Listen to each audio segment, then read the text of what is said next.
ശുദ്ധമായ ഈ അൾത്താരയിൽ സാക്ഷ്യം പറയാൻ എന്നെ എൻ്റെ കുടുംബത്തെ അനുവദിച്ചതിന് പരിശുദ്ധ അമ്മയ്ക്കും തിരുക്കുമാരനും കോടാനുകോടി നന്ദി. എൻ്റെ പേര് രമ്യ, സ്ഥലം കട്ടപ്പനയിൽ നിന്ന് വരുന്നു. എൻ്റെ ഭർത്താവാണ് ഉടമ്പടി എടുത്തത്. 2022 സെപ്റ്റംബർ 1 ഉടമ്പടി എടുത്തത്. ഉടമ്പടി എടുക്കാനുണ്ടായ കാരണമെന്ന് പറഞ്ഞാൽ 2-3 മാസമായിട്ട് ഞങ്ങൾക്ക് പണിയൊന്നുമില്ലായിരുന്നു. എൻ്റെ ജീവിത പങ്കാളിക്ക് വർക്ക്ഷോപ്പ് പണിയാണ്. ഇവിടെ അമ്മയുടെ അടുത്ത് വന്ന് ഉടമ്പടി എടുത്തതിൻ്റെ പിറ്റേ ദിവസം മുതൽ ഞങ്ങൾക്ക് പണിയായി തുടങ്ങി.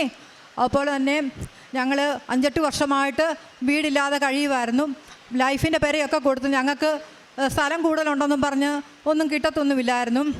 അങ്ങനെ ഇരിക്കെ ഒരു ദിവസം ഞങ്ങളുടെ അടുത്തുള്ളൊരു ചേച്ചിയുടെ കൈ ഒടിഞ്ഞിങ്ങനെ ചേച്ചി വീട്ടിലിരുന്നപ്പം ചേച്ചി ഇങ്ങനെ മുറ്റത്തോടെ നടന്നപ്പോൾ ഇങ്ങനെ ആരോ ഉള്ളിൽ തോന്നിപ്പിക്കുകയാണെന്ന് പറഞ്ഞു, ഇവർക്കൊരു വീട് വേണം. ചേച്ചി അന്ന് മുതൽ അതിനായിട്ട് ഇറങ്ങി തിരിച്ചു. അത് കഴിഞ്ഞ് ഞങ്ങളുടെ മെമ്പർ വന്ന് മെമ്പറോടും പറഞ്ഞു, ഇതുപോലെ ഇവർക്ക് വീടൊന്നുമില്ല, ഇവർക്ക് കടബാധ്യതയുണ്ട്, ഒരു കാലത്ത് ഇവർക്കൊരു വീട് വെക്കാൻ പറ്റത്തില്ലെന്ന് പറഞ്ഞു. അങ്ങനെ മെമ്പറും അതിനായിട്ട് ഇറങ്ങി തിരിച്ചു. അത് കഴിഞ്ഞിട്ട് സ്കൂൾ തുറന്നു കഴിഞ്ഞപ്പോഴത്തേക്കിന് ഞാൻ ടീച്ചറിനോട് പറഞ്ഞു, ടീച്ചറെ എനിക്ക് ഒരു മുറിയേ ഉള്ളൂ, അതിനകത്ത് കുട്ടികൾക്ക് പഠിക്കാനൊന്നും സൗകര്യമില്ല, അതുകൊണ്ട് എനിക്ക് TC വേണം, എൻ്റെ വീട്ടിൽ കുട്ടികളെ പഠിപ്പിക്കാനാണെന്ന് പറഞ്ഞു. അപ്പോൾ ടീച്ചറിന് ഭയങ്കര ഒരു വിഷമമാണ്. അപ്പോൾ ടീച്ചർ ഞങ്ങളുടെ വീട് വന്ന് കണ്ടപ്പോൾ ടീച്ചറിന് ഭയങ്കര വിഷമമായിപ്പോയി. എന്നിട്ട് ടീച്ചറെ ജൂൺ മാസത്തെ ആദ്യത്തെ PTA ഞങ്ങളുടെ കാര്യം അവതരിപ്പിക്കാൻ ടീച്ചറിന് ഒരു ഉൾപ്രേരണ ലഭിക്കുകയാണ്. ആ സമയത്ത് PTA കൂടിയപ്പം ബസ്സിനെല്ലാം ആകെപ്പാടെ കടബാധ്യതയുടെ കണക്ക് എടുത്തുകൊണ്ടിരിക്കുകയാണ്. അപ്പോൾ ഇങ്ങനെ പറഞ്ഞപ്പോഴത്തേക്കിന് നമ്മുടെ മാനേജർ അച്ഛനും PTA അംഗങ്ങളോടും പറഞ്ഞു, അതിനെന്താ, അതൊരു നല്ല കാര്യമല്ലേ, നമുക്കൊരു വീട് വെച്ച് കൊടുക്കാമെന്ന് പറഞ്ഞു. അങ്ങനെ ഞങ്ങളുടെ വീടിൻ്റെ പണി തുടങ്ങി. മെയ് 2 തീയതി കല്ലിട്ടു. ഇപ്പോൾ തറ കെട്ടിക്കൊണ്ടിരിക്കുന്നു. അതുപോലെ തന്നെ തറ കെട്ടിക്കൊണ്ടിരിക്കുന്നു. അത് 3ാമത്തെ നിയോഗം എനിക്ക് സാധിച്ചു കിട്ടിയത് 2020 ഞങ്ങൾ കുഴൽക്കിണർ അടിച്ചതാണ്. അപ്പോൾ 500 അടി ആകുമ്പോഴത്തേക്കിന് വെള്ളമൊക്കെ കിട്ടുമെന്ന് ഓർത്തായിരുന്നത്. 800 അടി അടിച്ചിട്ടും വെള്ളം കിട്ടിയില്ല. 1,32,000 രൂപയായിട്ട് പിന്നെ ഞങ്ങൾക്ക് മോട്ടർ വെക്കാനൊന്നും ഒരു മാർഗ്ഗവുമില്ലായിരുന്നു. 600 അടി വെള്ളം കിടന്നിട്ടും ഞങ്ങൾ വെള്ളം വിലക്ക് വാങ്ങിച്ചുകൊണ്ടിരിക്കുമായിരുന്നു. അപ്പോൾ അങ്ങനെ ഇരുന്നപ്പോഴത്തേക്കിന് ദൈവതുല്യനായ ഒരു വ്യക്തി, അപ്പോൾ ഞങ്ങളുടെ പെരവണിക്ക് ഇങ്ങനെ വെള്ളമില്ലാത്തതുകൊണ്ട് അതൊരു ബുദ്ധിമുട്ടായിരുന്നു. അപ്പോൾ ഞങ്ങൾ ആ വ്യക്തിയോട് ചെന്ന് പറഞ്ഞു, ഞങ്ങൾക്കൊരു മോട്ടർ വെച്ച് തരാമോ എന്ന് ചോദിച്ചു. അപ്പോൾ പറഞ്ഞു, അതിനെന്താ, നിങ്ങൾക്ക് 1,00,000 രൂപയാണെന്ന് പറഞ്ഞാലും നിങ്ങൾക്ക് മോട്ടർ വെച്ച് തരാം. മിനിഞ്ഞാന്ന് മോട്ടർ വെച്ചു, വെള്ളമടിച്ചു. അതുപോലെ തന്നെ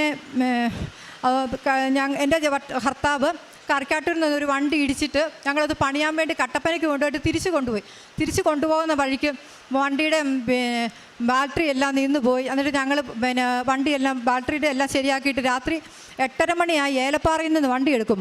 വണ്ടി എടുത്തപ്പോൾ തൊട്ട് അമ്മയുടെ ഭയങ്കര സുഗന്ധാഭിഷേകം. എന്നിട്ട് എൻ്റെ ഈ 6 വയസ്സുള്ള കുഞ്ഞ് ഞങ്ങൾ വണ്ടി വീട്ടിൽ നിന്ന് ഇറങ്ങത്തെ തൊട്ട് പ്രാർത്ഥനയാണ്. അപ്പോൾ പറഞ്ഞു, എൻ്റെ കൃപാസനാമ്മ, എൻ്റെ അച്ചാച്ചനല്ല വണ്ടി ഓടിക്കുന്നത്, എൻ്റെ കൃപാസനാമ്മ വേണം ഞങ്ങളെ കരക്കാട്ടിന് ഞങ്ങളെ വീട്ടിൽ കൊണ്ടെത്തിക്കാൻ. ഞങ്ങളുടെ കയ്യിലാണെങ്കിൽ ആകെപ്പാടെ 1000 രൂപയേ ഉള്ളൂ. എന്ത് ചെയ്യും, രാത്രി എന്തെങ്കിലും എന്നാ ചെയ്യും? കുട്ടിക്കാനമൊക്കെ വരുന്ന ഭയങ്കര വളവും ഒക്കെ വരുമ്പോഴത്തേക്കിന് 8 മണിക്ക് കിടന്ന് ഉറങ്ങുന്ന കൊച്ച് 11 മണിയായിട്ട് ഉറങ്ങുന്നില്ല. എന്നിട്ട് ഈ സ്തുതിപ്പും അമ്മയെ വിളിച്ചുകൊണ്ട് തന്നെ ഇരിക്കുക. എന്നിട്ട് ശബ്ദം ഇടറി പോവുക. അപ്പം ഞാൻ പറഞ്ഞു, മോനെ നിർത്തിക്കോ, നമ്മളെ വീട്ടിൽ കൊണ്ടുവിടുമെന്ന് പറഞ്ഞു. എന്നിട്ട് കാഞ്ഞിരപ്പള്ളി വന്നപ്പോൾ അക്കരപ്പള്ളിയുടെ വാതിക്കലായപ്പോഴത്തേന് ഭയങ്കര മഴ. ഞാൻ പറഞ്ഞു, എൻ്റെ അമ്മയെന്ന് ഞാൻ വിളിച്ചു. ഞങ്ങൾ വീട്ടിൽ ചെന്ന് പിള്ളേരെ ഞാൻ വീട്ടിലാക്കിയിട്ട് ആ ചേച്ചിക്ക് വണ്ടി കൊണ്ടു കൊടുക്കണം. വണ്ടി തിരിച്ചപ്പം വരെ അമ്മയുടെ ഭയങ്കര സംരക്ഷണം. അതുപോലെ ഞങ്ങൾ 2ാമത്തെ ഉടമ്പടി പുതുക്കി പോയപ്പോഴത്തേക്കിന് തലേദിവസം ഇച്ചിരി ഉറക്കളയൊക്കെ കഴിഞ്ഞിട്ടാണ് ഞങ്ങളിവിടെ ഉടമ്പടി പുതുക്കാൻ വന്നതും.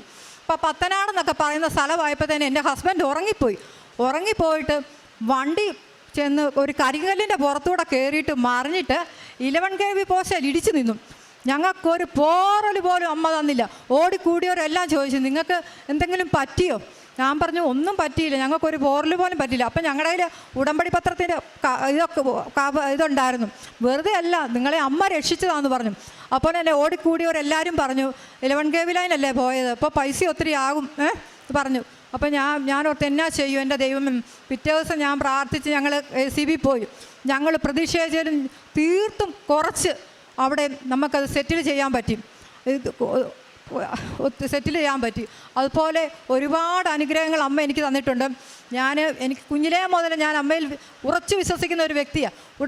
ഉടമ്പടി എടുക്കുന്നതിന് മുമ്പൊക്കെ എൻ്റെ ഹസ്ബൻഡ് എന്നോട് ചോദിക്കും, ഒത്തിരി കടവാടി, നമ്മൾ ഈ കടമൊക്കെ വീട്ടിയിട്ട് ഏത് കാലത്തും നമ്മളൊരു വീട് വെക്കുമെന്ന് എന്നോട് ചോദിച്ചു.